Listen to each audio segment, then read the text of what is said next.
My mom texted me, "We changed the locks. You no longer live here." I answered, "How bold. How funny they think they're safe." Haha. 2 days later, their lawyer emailed me in panic. "We have a serious issue. Call now."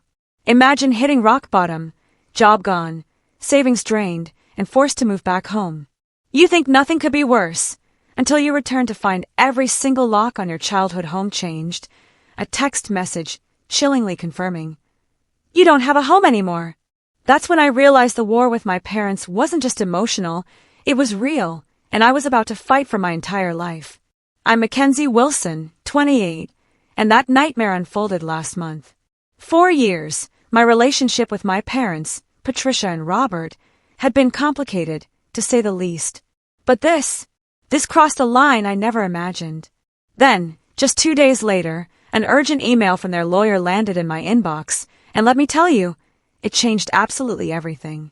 Growing up in Oakwood Heights, our 2-story colonial with its manicured lawn and white picket fence looked like something out of a magazine. Picture perfect, right? But inside, it felt more like a military academy. My mom, Patricia, scheduled every single hour of my day: piano, swimming, tutoring. My dad, Robert, would pore over my report cards with a red pen, circling any B+ with a disappointed sigh. "Mackenzie," he'd say, pushing my math test across the kitchen table. "Excellence isn't optional in this family." My younger brother, Trevor, somehow adapted perfectly. He became the golden child, following every rule, checking every box. National Honor Society, debate captain, even got into my dad's alma mater. Me, I was born with questions on my lips. But why do I need calculus if I want to be a writer? I'd ask, earning exasperated sighs. Because Wilson children become doctors or lawyers, not struggling artists, my mom would retort, her tone ending all discussion.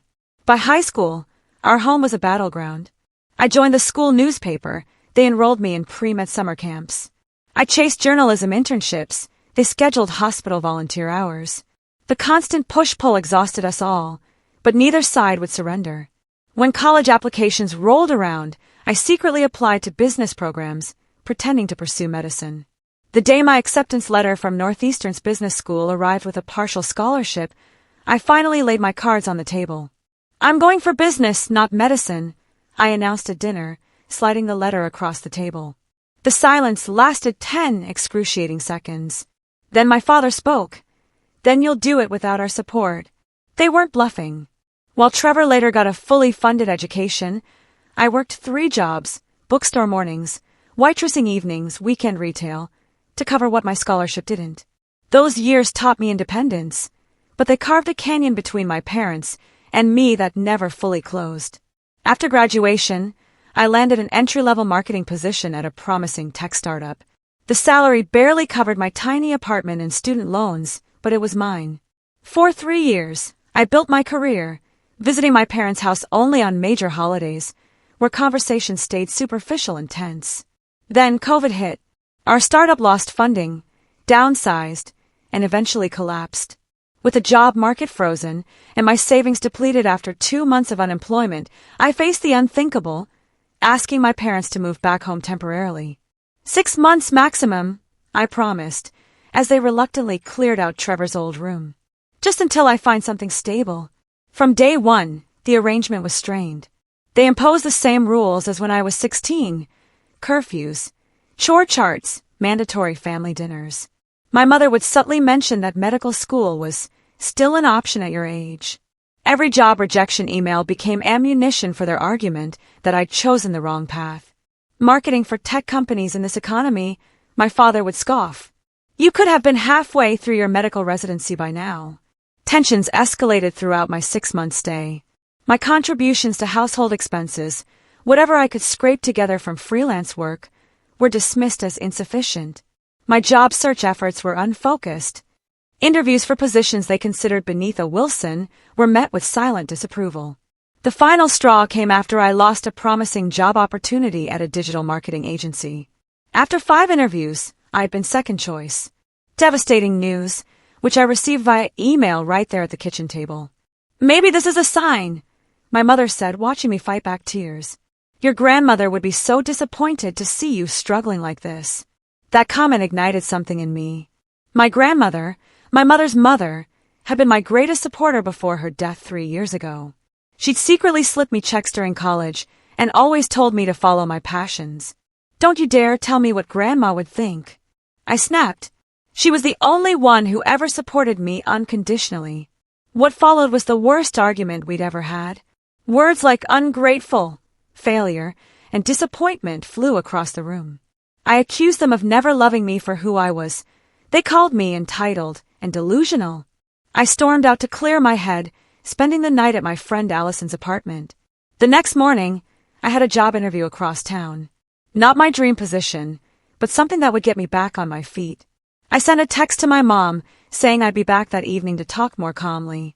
I never imagined that by evening, I would no longer have a home to return to. The interview went surprisingly well. The position was content marketing manager at a small but stable company. Less exciting than my startup days, but with reliable pay and benefits. As I walked to my car, I felt a glimmer of hope for the first time in weeks. Maybe this would be my ticket back to independence, away from the daily tension at my parents' house. During the drive home, I even practiced what I'd say to smooth things over after last night's fight. Let's start fresh. I have a good feeling about this interview, and I'm grateful for the roof over my head while I get back on my feet. It was just after 4:30 p.m. when I pulled into the familiar driveway. The house looked exactly as it had that morning. Neat hedges, my mother's garden gnome standing sentry, the American flag by the front door gently waving in the autumn breeze. Everything appeared normal. Then I tried to open the front door. My key slid into the lock but wouldn't turn. That's strange, I thought, jiggling it harder. Maybe it was stuck. I tried again, wiggling the key more forcefully, but it wouldn't budge. "Hello!" I called, knocking. "Mom! Dad! The lock seems jammed." No answer. I walked around to the side entrance by the kitchen, the door we used most frequently. Again, my key slid in but wouldn't turn. A cold feeling settled in my stomach as I tried the back door with the same result. Standing on the back patio, I pulled out my phone and called my mother, straight to voicemail. I tried my father, same result. Finally, I called my brother Trevor, who lived 2 hours away in New York City. "Trevor, hey, something weird is happening. I can't get into the house, and Mom and Dad aren't answering." A long pause. "Mac, I think you should check your texts." I pulled the phone from my ear and saw a new message notification from my mother that had arrived during my call with Trevor. With trembling fingers, I opened it. "We changed all the locks. You don't have a home anymore. After last night, we've decided it's time for you to figure out your life on your own. Your things will be boxed up and available for pickup on Saturday when we'll be out. Arrange to have everything removed by 5 p.m. The ground seemed to tilt beneath me as I read and reread the message. My parents had locked me out. They had actually changed the locks while I was at a job interview. My home of 6 months, and my childhood home of 18 years before that, was suddenly inaccessible to me. Through the shock, I typed back. "How funny, how brave they think they are." The laugh was pure bravado. Inside, I was crumbling. I immediately tried calling again, but both their phones remained off. I looked up at the house, at my bedroom window on the second floor, and realized all my possessions were inside. My clothes, my laptop, my portfolio, my birth certificate and passport, everything. "Mac, you still there?" Trevor's voice came through the phone I'd forgotten was still connected. "Did you know about this?" I asked, my voice barely a whisper. "Not until an hour ago. They called me after they did it." He sounded uncomfortable. "Look, they're really upset about last night. Just give them some time to cool off." "Time? Trevor, they've locked me out. All my stuff is in there. My documents, my work materials, everything. I have nowhere to go. Maybe stay with a friend for a few days. I'd offer my place, but Lisa's parents are visiting, and forget it." I cut him off, anger replacing shock. "Just tell them this is illegal. They can't just throw me out without notice." "I'll talk to them," he promised weakly. "Just don't do anything to make it worse, okay?" I hung up and sat in my car, staring at the house where I'd grown up. Through the kitchen window, I could see my mother moving around, deliberately not looking outside. She knew I was here. They both knew. With shaking hands, I called Allison, the friend I'd stayed with the previous night. Ally, I need a huge favor. Can I crash on your couch again? My parents. My voice broke. My parents changed the locks. They've kicked me out. Allison's outrage was immediate and comforting. They did what? Of course, you can stay here. Oh my God, Mac, that's horrible. Do you need me to come get you? No, I have my car. I'll be there in 20 minutes. Thank you so much. As I started the engine, Mrs. Henderson, the elderly neighbor who'd lived next door since I was a child, approached my window with concern written across her face. Mackenzie, dear, is everything all right? I saw you trying the doors. I could barely meet her eyes, humiliation burning through me. My parents changed the locks, Mrs. Henderson. They've decided I'm not welcome anymore. Her face fell. Oh, sweetheart, that's not right. Do you have somewhere to go? Yes, a friend's place. But all my things are still inside. She patted my hand through the window. I'll keep an eye out. If I see them leaving, I'll let you know. Maybe you can get your essentials then. I thanked her and drove away, watching my childhood home recede in the rearview mirror, feeling like I was 16 again. Powerless, misunderstood, and completely alone. That night on Allison's couch was the lowest point of my adult life. After she went to bed, I finally allowed myself to break down completely. The betrayal cut deeper than I could have imagined. These were my parents, the people who were supposed to love me unconditionally. Instead, they'd literally locked me out of their lives because I didn't fit their predetermined mold. I scrolled through old family photos on my phone until 3 a.m., wondering where it all went so wrong and how I would rebuild my life from scratch with most of my possessions held hostage. Little did I know that in just 2 days, an unexpected email would turn the entire situation upside down. Waking up on Allison's couch the next morning, it took a few disorienting seconds to remember why I wasn't in my bed. Then reality crashed down. I was effectively homeless. The validation of having a permanent address, a key that opened a door to my own space, had been stripped away overnight. I made coffee, Allison said, padding into the living room in fuzzy slippers. Her one-bedroom apartment was tiny but cozy, filled with plants and colorful throw pillows. And I called in sick to work. Figured you could use the company. You didn't have to do that, I said, fighting back a fresh wave of tears at her kindness. Well, someone should be on your side. She handed me a steaming mug. So what's the plan? Plan. Right. I needed a plan. First, I tried calling my parents again. Both numbers went straight to voicemail. I left messages that started calm and became increasingly desperate. Mom, Dad, please call me back. We need to talk about this. This is illegal, you know. You can't just throw someone out without notice. Please at least let me get my important documents and work computer. No responses. Around noon, I drove back to the house, hoping to catch them leaving or returning so I could talk face to face. The driveway was empty, but both their cars were gone. I'd forgotten it was Wednesday, my mother's lunch with her church friends, my father's golf day. Mrs. Henderson spotted me from her garden and hurried over. They left about an hour ago, she confirmed. Your mother was carrying a shopping list, so they might be gone a while. I eyed the house, considering my options. Could I find an open window? Should I call a locksmith? But then what? Break into my own home, only to have them call the police on me? Mackenzie, Mrs. Henderson said gently, your father gave me this for you before they left. She handed me a sealed envelope. Inside was a typed letter, cold and formal. Any attempt to enter the premises without our permission will be considered trespassing. Your belongings will be available for collection on Saturday between 2 to 5 p.m. as previously arranged. We expect all items to be removed at that time. The letter wasn't even signed, just printed like a notice to a tenant.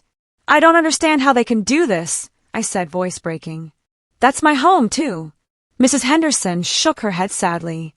I've known your parents for 25 years, and I've never approved of how they treated you. Your grandmother, Eleanor, would be heartbroken to see this. The mention of my grandmother sent a fresh pang through my chest. She'd been my safe harbor during the worst storms with my parents. After she passed 3 years ago, I'd lost my greatest ally. Thank you for being kind, I told Mrs. Henderson. At least I know someone's watching the house. I'm worried about my things. I'll keep an eye out, she promised. And Mackenzie, This isn't your fault. Remember that. The rest of the day became a blur of logistics, the unglamorous reality of sudden displacement. I visited a nearby coffee shop with free Wi-Fi to job hunt, made an appointment at the DMV to replace my driver's license, the original was inside the house, and called my bank. The bank delivered another shock my parents had removed me from. The joint account we'd established when I was in college, the account where my freelance checks were deposited, the account that contained my last $847. The primary account holders made this change yesterday afternoon, the bank representative explained apologetically. There's nothing we can do since you were listed as a secondary holder. I'd been financially cut off, too. My parents weren't just forcing me out, they were systematically erasing my safety nets one by one. That evening, scrolling through social media on my phone, I saw Trevor had posted family dinner photos. My parents smiling around a homemade lasagna, my mother's specialty. The caption read, "Nothing like mom's cooking. Bless family time." I threw my phone across Allison's couch. They're acting like everything's normal, I said when she looked up, startled. Like they didn't just throw their daughter onto the street. And Trevor's playing along. Allison retrieved my phone. Your brother's always been their puppet. You know that. He could at least acknowledge what they did was wrong. Family loyalty is complicated, she said. Speaking of which, you can stay here through the weekend, but Ethan's moving in Monday, remember? Ethan was Allison's boyfriend. They'd been planning to move in together for months. Of course, I said. I'll figure something out by then. But the walls were closing in. I'd been job hunting for months with no success. My savings were gone. My possessions were being held hostage. And now I had 3 days to find new accommodations with no income. That night, sleeping fitfully on Allison's couch, I was plagued by stress dreams. Showing up to job interviews naked, running through endless hallways of locked doors, my parents laughing as I frantically tried key after key. I woke up exhausted with a tension headache pressing behind my eyes. You look terrible, Allison said, not unkindly. Maybe you should talk to someone. Like a therapist? With what money? No, like a lawyer. What your parents did has to be illegal. The thought had crossed my mind. But attorneys cost money I didn't have. Besides, suing my own parents felt like crossing a line, even after everything they'd done. Let me see what happens Saturday when I get my things, I said. Maybe they'll have cooled off by then. But deep down, I knew better. This wasn't a spontaneous action. It was the culmination of years of conditional love. My parents had finally found the ultimate way to control me by removing my security completely. That afternoon, I used the last of my cash to buy a prepaid phone card, worry my phone bill wouldn't process with my account frozen. I was applying for a barista position. Any job would do at this point, when my email notification chimed. The sender, Sanders and Wilson Law Firm. Subject, urgent regarding Wilson family property and assets. My heart plummeted. Were my parents actually suing me now? For what? Being a disappointment? With trembling fingers, I opened the email that would completely transform my understanding of the past 28 years. The email began formally. Dear Miss Wilson, I am contacting you regarding urgent matters pertaining to the Eleanor Wilson Trust, for which our firm serves as legal executive. Recent events have necessitated our immediate intervention. Eleanor Wilson, my grandmother, I read, my heart racing. It has come to our attention that your current residential status has been compromised, which constitutes a direct violation of the terms established in your grandmother's trust. We request an immediate consultation to discuss your legal options. The message included contact information for Jonathan Peters, senior partner, and requested I call at my earliest convenience. A confidentiality notice at the bottom warned against unauthorized disclosure of the email's contents.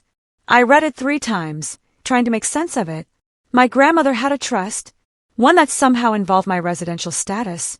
And what did they mean by legal options? With shaking hands, I dialed the number. Sanders and Wilson, how may I direct your call? Came a professional female voice. This is Mackenzie Wilson. I received an email from Jonathan Peters about my grandmother's trust. One moment, please, Miss Wilson. After a brief hold with generic classical music, a deep male voice came on the line. Miss Wilson, thank you for your prompt response. I'm Jonathan Peters. What's this about my grandmother's trust?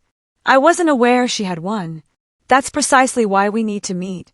There are confidentiality concerns I can't address over the phone. Could you come to our office tomorrow morning at 10 a.m.? Yes. Yes, I can do that. I wrote down the address he provided. Excellent. And Miss Wilson, please bring any documentation of your recent living situation and the circumstances of your departure from the family residence. After hanging up, I sat frozen, mind racing.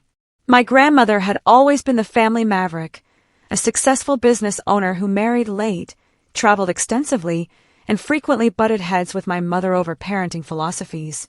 While my parents pushed me toward prestigious, practical careers, Grandma Eleanor encouraged my creativity and independence. Some people need to control others to feel secure, she once told me during a particularly difficult period with my parents. True strength is letting people find their own path while standing ready to catch them if they fall. She'd passed away 3 years ago from a sudden heart attack. The funeral was brief and formal, just as my mother preferred. I remembered being surprised that Grandma's substantial estate seemed to transfer to my parents without much legal process, but I'd been too grief-stricken to question it. Now, memories flooded back. Little comments my grandmother had made, meaningful glances when my parents discussed her assets, her insistence on speaking with me alone during her final years. One day, Mackenzie, she said during our last visit, you'll understand just how much I believe in you. Promise me you'll never let them crush your spirit. I'd attributed it to the usual grandmother encouragement. What if it had been something more? That night, I barely slept, my mind constructing countless scenarios. By morning, I'd cycled through everything from inheriting a small savings bond to discovering my grandmother had been a secret millionaire. I arrived at Sanders and Wilson 15 minutes early, acutely aware of my wrinkled clothes and the dark circles under my eyes. The building was an imposing downtown high-rise, its lobby all marble and glass. I felt desperately out of place. At the reception desk, I gave my name with as much confidence as I could muster. Miss Wilson, welcome, said the receptionist, a polished woman in her 50s. Mr. Peters is expecting you. 15th floor, suite 1520. The elevator ride gave me time to compose myself. Whatever this meeting revealed, I needed to appear capable and collected. Suite 1520 opened into a tasteful reception area with leather seating and discreet lighting. Before I could approach the desk, a tall man with silver hair and a tailored suit emerged from an interior office. Miss Wilson, Jonathan Peters. Please come in. His office was spacious but not ostentatious, with views of a city skyline and walls lined with law books. He gestured to a comfortable chair across from his desk. Thank you for coming on such short notice. I understand you're in a difficult situation. That's putting it mildly, I said, then caught myself. Sorry. It's been a stressful few days. Completely understandable. He opened a thick folder on his desk. Miss Wilson, were you aware that your grandmother established a family trust prior to her death? No. I knew she had assets, but my parents handled everything after she passed. That's part of the problem. His expression turned grave. Your grandmother established what we call a conditional trust. The Wilson family home, where you've been living until recently, was placed in this trust along with significant financial assets. My heart began to race. What kind of conditions? The primary condition was that the property would remain your family home, with guaranteed residence rights for all direct Wilson family members, including you. Your parents were named trustees, but their right to occupy the property was explicitly contingent on your continued access to the home whenever you needed it. The implications hit me like a physical blow. Are you saying the house is actually part of my grandmother's trust, not my parents' property? Correct. The house belongs to the Eleanor Wilson Trust.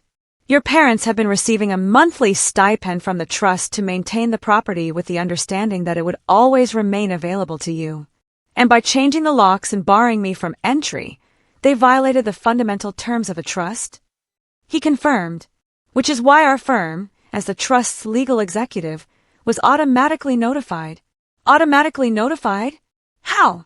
Your grandmother was quite thorough. The trust includes monitoring provisions. When your access credentials failed to open the locks on 3 separate doors within a short time frame, it triggered an alert.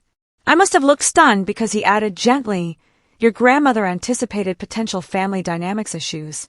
She wanted to ensure your interests were protected. Tears welled in my eyes as the full meaning sank in. My grandmother hadn't just loved me, she'd taken concrete steps to protect me from exactly the kind of rejection my parents had just enacted. There's more, Jonathan continued, pulling out additional documents. The trust includes substantial educational funds that were to be made available to you upon request. According to our records, you've never accessed these funds despite completing your degree. Did you apply for these through your parents? No, I whispered. I worked multiple jobs to put myself through college. My parents said they wouldn't support my business degree. Jonathan's expression darkened. I see. That's extremely concerning, as your parents, as trustees, were legally obligated to inform you of these available funds. We'll need to investigate whether there's been financial impropriety. The room seemed to spin around me. Not only had my parents locked me out of a home that wasn't technically theirs to control, but they might have been withholding education funds specifically designated for me. What happens now? I asked, my voice barely audible. You have several options, Jonathan said, his tone becoming more formal. As the trust beneficiary, you can invoke immediate enforcement of its terms, which would require your parents to restore your access to the property within 24 hours or face significant financial penalties, including potential removal as trustees. You mean I could force them to let me back in? Or potentially remove them? Yes. Alternatively, we could negotiate a settlement that respects your grandmother's intentions while allowing for an amicable resolution. This might include establishing separate housing for you funded by the trust while your parents continue to occupy the family home under revised conditions. I sat in stunned silence, trying to process this complete reversal of power. For my entire life, I'd been at my parents' mercy financially, emotionally, practically. Now, in a twist I could never have anticipated, I held significant legal leverage. I need time to think, I finally said. Of course. Jonathan handed me a USB drive. This contains digital copies of the relevant trust documents for your review. I suggest you familiarize yourself with your full rights before deciding how to proceed. We'll need your decision within 3 days, as the trust terms require prompt action on violations. As I stood to leave, a final question occurred to me. Mr. Peters, how did you know my parents had locked me out? I understand the key alert, but how did you know the details? A small smile crossed his face. Your grandmother requested specific monitoring of the property. We have an arrangement with a trusted local contact who confirms any suspicious activity. Mrs. Henderson, my grandmother's oldest friend. The pieces clicked into place. As I left the office, clutching the USB drive, I felt simultaneously overwhelmed and strangely empowered. My grandmother had seen this coming. She created a safety net I never knew existed. For the first time since finding myself locked out, I felt something unexpected. Hope. Back at Allison's apartment, I plugged the USB drive into my phone's adapter and began reading through the trust documents. The legal language was dense, but the core message was crystal clear. My grandmother had created an elaborate safety net specifically designed to protect me from my parents' controlling behavior. The Wilson family home, the colonial where I'd grown up, the house I'd been locked out of, had been purchased by my grandmother decades ago. She'd allowed my parents to live there while raising their family, but had never transferred ownership. Instead, upon her death, the property was placed in trust with specific conditions. My parents could continue living there rent-free and would receive a monthly stipend for maintenance and property taxes, but only if they guaranteed that I would always have a place in that home if I needed it. The moment they violated that condition by changing locks or otherwise preventing my access, they would trigger a series of escalating consequences. First came a formal warning. If access wasn't restored within 7 days, the monthly stipend would be suspended. If the situation remained unresolved after 30 days, my parents could face removal as trustees and potentially lose their right to occupy the property entirely. They risked losing everything just to teach me a lesson, I whispered to myself, still struggling to comprehend the magnitude of their gamble. But the property revelation was just the beginning. As I continued reading, I discovered that my grandmother had established a substantial education fund that should have been available to me throughout college and remained accessible for further education or professional development. According to the documentation, my parents, as trustees, had received quarterly reminders of these funds. Yet, they'd watched me work 3 jobs, take out loans, and struggle financially through college without ever mentioning this available support. Most shocking of all was the personal letter from my grandmother included in the digital files.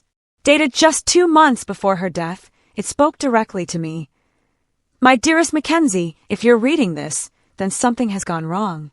I've tried throughout your life to buffer the controlling tendencies I've observed in your parents, my own daughter included, but I've always feared that without my presence, their behavior might escalate.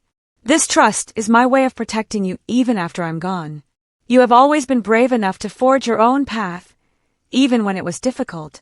That independent spirit is your greatest strength, though your parents may see it as defiance. The funds and provisions included here are not about money, but about freedom.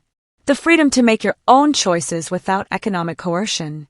Use these resources wisely, but never feel guilty for claiming what is rightfully yours. Know that I am prouder of you than words can express. All my love, Grandma Eleanor. I read the letter 3 times, tears streaming down my face. Even from beyond the grave, my grandmother had found a way to support me, to validate my choices, and to provide the unconditional love my parents had always withheld. The next morning, I returned to Jonathan Peters' office with a clearer understanding and many questions. I've reviewed the documents, I told him after we'd settled in his office. I'm still processing everything, but I have concerns about the education fund, if my parents have been misusing it. Jonathan nodded gravely. We've begun a preliminary audit. The initial findings are troubling. It appears that regular withdrawals have been made from the education fund over the past 3 years, despite you not being enrolled in any educational programs during that period. They've been taking money that was meant for me? Is that legal? As trustees, they had technical access, but the terms clearly state the funds were exclusively for your educational benefit. If they've been using these funds for other purposes, it constitutes a serious breach of fiduciary duty. The betrayal cut deep. Not only had they denied me access to financial support during college, but they appear to have been helping themselves to my inheritance since my grandmother's death. We've also confirmed through property records that significant renovations were made to the family home last year, Jonathan continued. A new kitchen, master bathroom upgrades, and a backyard landscaping project totaling approximately $87,000. I remember those renovations. My mother's dream kitchen with custom cabinets and top-of-the-line appliances, my father's elaborately landscaped backyard retreat with a built-in grill and water feature. Projects they claim they've been saving for over many years. They used my education money to remodel the house. I said flatly, that appears to be the case. We'll need to conduct a full forensic accounting to determine the exact amounts and timing. I sat back, overwhelmed by the scale of deception. What are my options? Jonathan outlined 3 potential paths forward.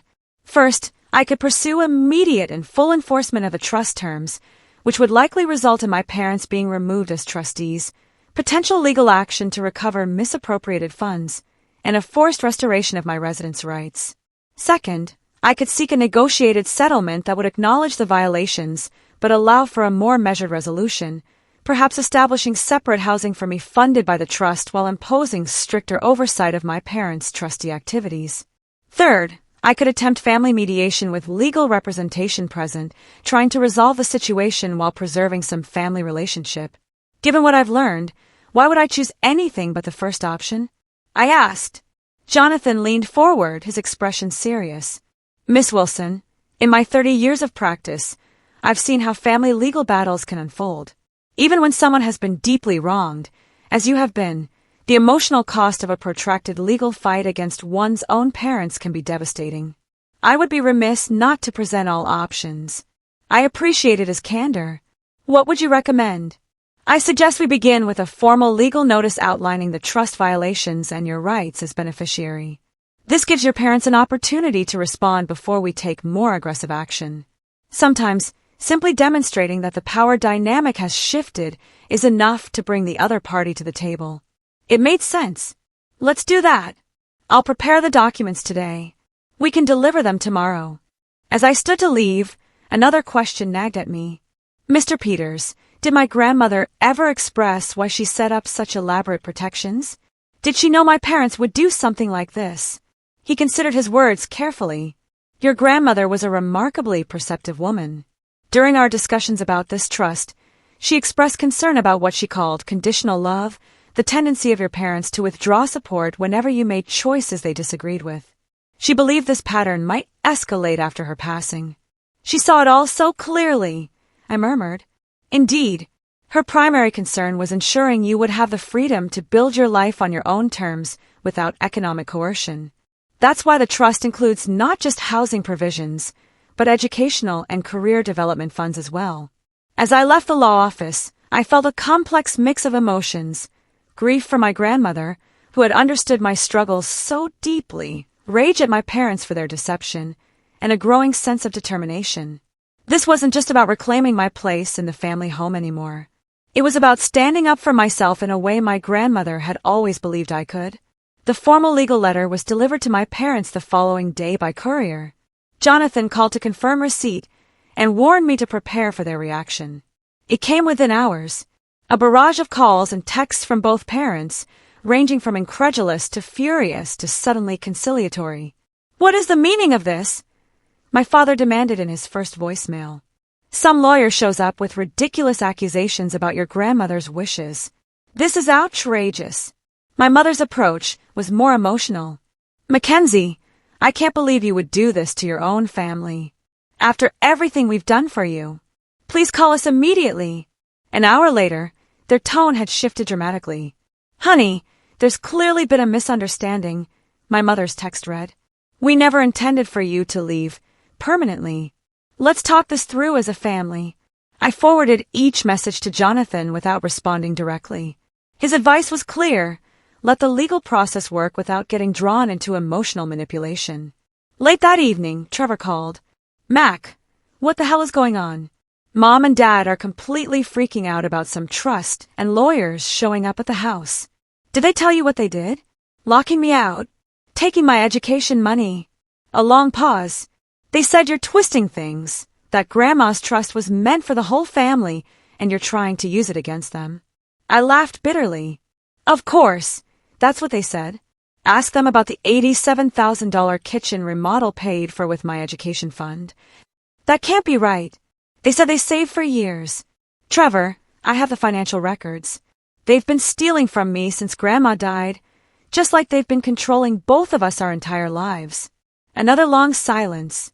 I don't know what to believe right now. Then come to the meeting. Jonathan is arranging a formal discussion with all parties present. See the evidence for yourself. After I hung up, I felt a strange calm settle over me. For the first time in my life, I wasn't powerless against my parents' manipulation. I had truth, legal standing, and my grandmother's unwavering support, even from beyond the grave. The stage was set for a confrontation that would either tear my family apart completely or force a long overdue reckoning with decades of controlling behavior and conditional love. Either way, I was finally ready to stand my ground. The meeting was scheduled for the following Tuesday at 10 a.m. in a conference room at Sanders and Wilson. Jonathan suggested neutral territory would be best for such a charged discussion. I spent the days leading up to the confrontation preparing both practically and emotionally. Jonathan provided me with a complete financial breakdown of the trust, highlighting specific instances where funds designated for my education and welfare had been misappropriated. The total exceeded $120,000 over 3 years, money that should have supported my education and career development. Allison helped me assemble a professional outfit from her closet since most of my clothes were still at my parents' house. "You need to look like you're in charge," she insisted, lending me a tailored navy blazer and crisp white blouse. The morning of the meeting, I arrived 30 minutes early, my stomach in knots despite my preparation. Jonathan met me in the lobby. "Remember," he advised as we rode the elevator, "this isn't about punishment. It's about establishing boundaries and ensuring your grandmother's wishes are honored moving forward." The conference room was intimidatingly formal, a long mahogany table surrounded by leather chairs, water pitchers, and glasses at each place setting. Jonathan had arranged for an associate to take notes and for a financial advisor from the trust management team to be present. At precisely 10 a.m., my parents arrived, accompanied by a lawyer of their own, Gregory Walsh, a longtime family friend and my father's golf partner. My brother Trevor slipped in behind them, looking uncomfortable and out of place. The initial greetings were stiff and formal. My mother attempted to approach me with an embrace, but I stepped back, maintaining professional distance. Her hurt expression might have affected me once, but I now recognized it as a manipulation tactic. Once everyone was seated, Jonathan opened the proceedings. We're here today to address serious concerns regarding the administration of the Eleanor Wilson Trust, specifically violations of the residence provision and potential misappropriation of designated funds. My father immediately interrupted. This is ridiculous. Eleanor was my mother-in-law. We had countless conversations about her wishes for the family home. With all due respect, Mr. Wilson, Jonathan replied evenly, the legal documents speak for themselves. The trust terms are explicit regarding Miss Mackenzie Wilson's guaranteed right to reside in the family home whenever needed. He slid copies of the relevant trust sections across the table. Furthermore, he continued, our financial audit has identified numerous withdrawals from the education fund that appear to have been used for home renovations and personal expenses rather than Miss Wilson's educational benefit, as stipulated. My mother's face had gone pale. My father looked between his lawyer and Jonathan, clearly unsettled by the directness of the accusations. Mr. Walsh cleared his throat. We acknowledge there may have been some technical violations of the trust terms, but these were minor administrative oversights, not deliberate breaches. Changing the locks to explicitly bar a beneficiary from the residence is hardly a technical violation or administrative oversight, Jonathan countered, his tone still professional, but with an edge of steel. Nor is withdrawing over $120,000 from a design-added education fund for personal home improvements. Trevor snapped up. $120,000. Mom, Dad, you said it was just some maintenance expenses. My father shot him a warning look. For the next hour, Jonathan methodically presented the evidence. Financial records, property invoices, text messages documenting the lockout, and my grandmother's explicit instructions regarding my welfare. With each new piece of evidence, my parents' position weakened visibly. Finally, when the financial presentation concluded, Jonathan turned to me. Miss Wilson, would you like to address your concerns directly? Taking a deep breath, I looked directly at my parents for the first time since the meeting began. My entire life, you've used financial control as a weapon. When I chose business over medicine, you cut me off completely. You watched me work 3 jobs through college without ever mentioning the education fund Grandma established for me. And when I needed shelter during a difficult time, you exploited my vulnerability to reassert control over my life. My voice grew stronger as I continued. What hurts most isn't the money. It's that you betrayed not just me, but Grandma Eleanor, too. She trusted you to honor her wishes, to support my independence, even when you disagreed with my choices. Instead, you violated that trust in every possible way. My mother's eyes filled with tears. We only wanted what was best for you, Mackenzie. We've always just wanted you to succeed. No, I replied firmly. You wanted me to succeed on your terms, following your plan. That's not love. That's control. My father, looking cornered, finally erupted. This is how you repay us for raising you. By sicking lawyers on your own family. Your grandmother would be ashamed. Actually, Jonathan interjected smoothly, Mrs. Eleanor Wilson anticipated this exact scenario. That's why she established the monitoring protocols and enforcement mechanisms in the trust. She left explicit instructions regarding her concerns about your controlling behavior toward Mackenzie. He produced my grandmother's letter, copies of which were distributed around the table. As my parents read her words, the fight seemed to drain out of them. My mother covered her mouth, tears streaming freely now. Trevor, who had been silent throughout most of the meeting, finally spoke. I had no idea any of this was happening. Mac, why didn't you tell me how bad things were? Would you have believed me? I asked gently. You've always seen a different version of Mom and Dad than I have. He looked down, acknowledging the truth of my words. After a moment of heavy silence, Jonathan redirected the conversation. We need to establish a path forward that honors the trust terms while allowing for family healing, if possible. Miss Wilson has prepared a proposal. I nodded, pulling out the document I'd prepared with Jonathan's help. I'm not interested in punishing you or creating an ongoing legal battle. I began. What I want is independence and a recognition of the harm that's been done. My proposal has 3 parts. I outline my terms clearly. First, the trust would purchase a small condo for me, using a portion of the education funds that should have been available during college. This would provide me with stable housing while I rebuilt my career. Second, my parents could continue living in the family home. But financial oversight of the trust would transfer to an independent trustee to prevent further misuse of funds.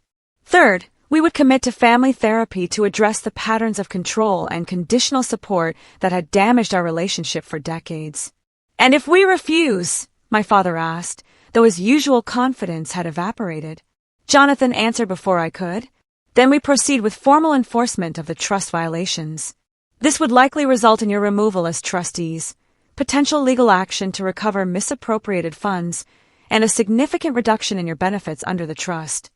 Mr. Walsh leaned over to whisper something to my father, who listened with a tightening jaw before finally nodding. We'll need time to review the proposal in detail, Mr. Walsh stated formally. Of course, Jonathan replied. We can give you 48 hours. After that, we'll need to proceed with enforcement actions as required by the trust terms. As the meeting concluded, my mother approached me while my father was speaking with their lawyer. Mackenzie, she said quietly, I didn't realize how this looked from your perspective. It wasn't an apology, not really, but it was perhaps the closest she could come in that moment to acknowledging harm. I know, Mom, I replied. That's why I included family therapy in my proposal. We need to learn how to communicate without control or manipulation. She nodded, a complex mix of emotions crossing her face. As everyone filed out of the conference room, Trevor hung back to walk with me. I should have paid more attention, he said. I knew things were always tense between you and them, but I had no idea about the money or how they treated you during college. You were the good child, I said without bitterness. You never had reason to see that side of them. I want to help fix this, he offered, whatever happens next. For the first time in days, I felt a glimmer of hope that some family relationships might be salvageable, even if they would never be the same. 47 hours later, Jonathan called with news. My parents had accepted the proposal with only minor modifications to the therapy requirements. The process of establishing my new housing would begin immediately, and I would have access to the family home to retrieve my belongings whenever I wished. The confrontation hadn't been the dramatic showdown I'd imagined, with villains vanquished and justice thunderously served.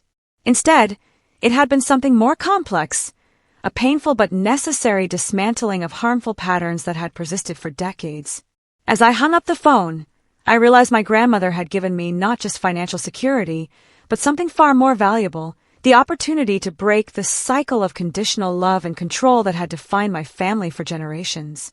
1 month after the settlement, I stood in the living room of my new condo, still amazed by the turn my life had taken. The space was modest, but entirely mine. A 1-bedroom unit in a pleasant neighborhood, purchased with funds from my grandmother's trust. Natural light streamed through large windows, illuminating walls I could paint any color I wanted, shelves I could fill with books my parents would never approve of, and a life I could shape according to my own values. The settlement had proceeded smoothly once my parents accepted the inevitable. The trust purchased the condo and established a monthly stipend to help me rebuild while I searched for permanent employment. My parents retained the family home, but with an independent trustee overseeing all financial decisions related to the trust, a humbling arrangement for my father, especially. Most of my possessions had been retrieved from my parents' house during a tense but civil Saturday afternoon. Trevor had helped, acting as a buffer when my father made passive-aggressive comments about ungrateful children, and my mother vacillated between tearful appeals and cold silence. They'll adjust eventually, Trevor had whispered as we loaded boxes into his SUV. This is the first time they've ever faced real consequences. The most challenging aspect of the settlement was the mandatory family therapy. Our first session had been nearly unbearable. My father initially refused to speak. My mother cried continuously, and the therapist, Dr. Bennett, had her work cut out maintaining any semblance of productive dialogue. Family patterns don't develop overnight, and they won't be resolved quickly either, she warned us at the end of that first difficult hour. This process requires commitment from everyone. To my surprise, my parents had continued attending. My father's participation remained minimal, but each session brought tiny moments of clarity. During our third meeting, my mother had acknowledged for the first time that her parenting had been shaped by her own mother's controlling behavior, the very pattern my grandmother, Eleanor, had tried to break. "Mom could be so critical," she admitted quietly. "Nothing I did was ever good enough. I promised myself I'd make sure my children succeeded where I had failed. I thought I was being a good mother by pushing you." It wasn't an apology, but it was the beginning of understanding. Meanwhile, I begun my own individual therapy with Dr. Rivera, a compassionate woman who specialized in family trauma. "What you're experiencing is a massive shift in power dynamics," she explained during our second session. "For your entire life, you've been the dependent one, the one seeking approval. Now, suddenly, you hold significant leverage. That's a difficult transition for everyone." She helped me work through the complex emotions, the vindication tinged with guilt, the grief for the parents I'd wished for, the lingering anger at years of manipulation, and the tentative hope for a healthier relationship in the future. "Forgiveness doesn't mean forgetting or excusing," Dr. Rivera reminded me often. "It means releasing the expectation that the past could have been different and choosing how to move forward with clear boundaries." Those boundaries became my focus as I rebuilt my life. With stable housing secured and basic financial needs met through the trust, I could finally pursue career opportunities that aligned with my values. Rather than merely accepting any position out of desperation, I applied to a master's program in digital marketing, something I'd always wanted to pursue but couldn't afford after undergrad. Using legitimate education funds from the trust, I enrolled in fall classes, feeling a profound sense of following my grandmother's intended path. Trevor and I developed a closer relationship through this process. Free from our parents' comparative dynamics, we discovered a genuine friendship. He confessed that he'd always envied my courage to pursue my own interests, despite our parents' disapproval. "I did the perfect grades, right college, right career," he admitted during a coffee meetup, "and I'm not even sure I like being an accountant. I just never questioned it." "It's never too late to make changes," I told him, recognizing how much I sounded like our grandmother. The most unexpected development came from Mrs. Henderson, my parents' neighbor, who had shown me kindness during the lockout. She invited me to tea one afternoon and revealed that she had been my grandmother's closest friend and confidant. "Eleanor worried about you constantly," she told me, serving Earl Grey in delicate cups. "She saw how Patricia and Robert's controlling behavior was affecting you. That's why she established the trust the way she did. You were her eyes and ears," she added, realizing I understood. She was the local contact Jonathan mentioned. She nodded. "Eleanor asked me to keep watch over you, especially after she was gone. When I saw them changing those locks, I knew immediately it was what she had feared most." "Thank you," I said, fighting tears, "for helping her protect me. She was so proud of you, dear. Your independence, your determination to forge your own path. Those were qualities she valued above all else." Those words stayed with me, becoming a touchstone as I navigated my new reality. 6 months after the settlement, things had reached a tentative equilibrium. Family therapy continued with incremental progress. My parents and I maintained a careful distance. Sunday dinners once a month, brief phone calls weekly. The raw edges of betrayal were slowly healing, though our relationship would never return to what it had been. Perhaps that was for the best. My mother had begun individual therapy herself, occasionally sharing insights about her own upbringing that helped me understand, if not excuse, her behavior. My father remained more resistant to change, but had stopped actively undermining the therapy process. The trust continued operating as designed, with transparent financial reporting that prevented further misuse. I accessed education funds appropriately for my master's program, experiencing for the first time the support my grandmother had intended all along. As I prepared for my second semester of graduate school, I received an unexpected email, a marketing internship opportunity with a growing digital agency perfectly aligned with my studies. I applied immediately and was called for an interview.